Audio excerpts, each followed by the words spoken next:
Sejam bem-vindos, professor Marcelo Moraes. Então, como eu já comentei com vocês anteriormente, a minha intenção é dedicar o segundo módulo do curso de eletrônica, reparo e reciclagem de placas eletrônicas, especificamente a fontes de alimentação, certo? Eu queria basear o nosso estudo inicial nessa questão das fontes de alimentação. Primeiro, porque nenhum circuito eletrônico funciona sem uma fonte de alimentação. Ponto. Seja ela uma bateria, seja ela uma tomada, seja ela uma fonte propriamente dito, um carregador, não importa. O circuito eletrônico, para funcionar, ele demanda uma fonte de alimentação. E no decorrer desse módulo, o que eu quero aplicar ao conhecimento de vocês?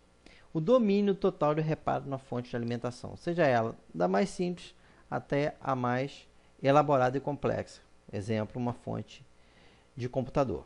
Tá ok? Então, primeiro, detalhe importante.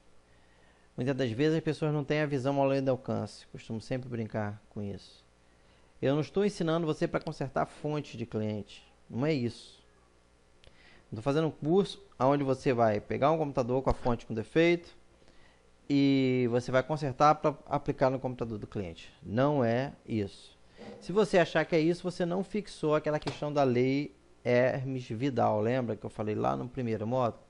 Se você não lembrar, revisa essa lei Hermes-Vidal, que é aquela lei que diz que você substitui o componente por um novo e depois procede à reciclagem daquele componente. Tá bom? Então, as fontes de alimentação hoje apresentam uma infinidade de defeitos e a reciclagem das fontes, ela pode ser uma fonte de conhecimento técnico para vocês. Se não fosse assim, eu não estaria fazendo, e também uma fonte de geração de renda. Eu vou ensinar a fazer inúmeros circuitos com alteração de fontes de alimentação de PC reciclada, tá bom? Então, a explanação que eu queria dar para vocês em cima das fontes de alimentações.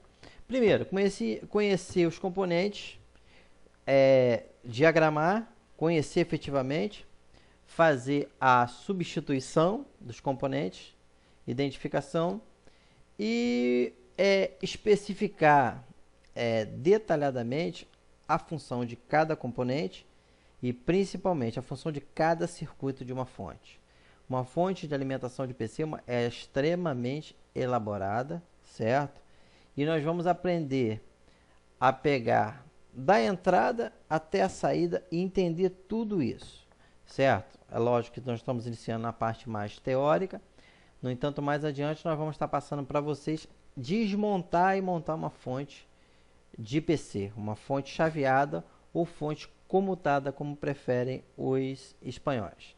Tem aqui o exemplo da fonte, você olhando, já quero que você comece a se familiarizar com isso, identificando capacitores, identificando transistores, bobinas, indutores, transformadores. Muita gente boa se engana dizendo que a fonte chaveada de computador não tem transformador. É uma grande mentira, um grande engano, certo? O parâmetro para você saber se uma fonte é chaveada ou não é buscar transformador. Por exemplo, as fontes chaveadas de computador, hoje elas têm 2 até 3 transformadores, sendo que algumas mais modernas têm 2 transformadores só e um dos transformadores já foi substituído por um circuito integrado. Tá ok? Então, eu te convido a iniciar esse módulo em fontes de alimentação. Tá ok? Grande abraço do professor Marcelo Moraes.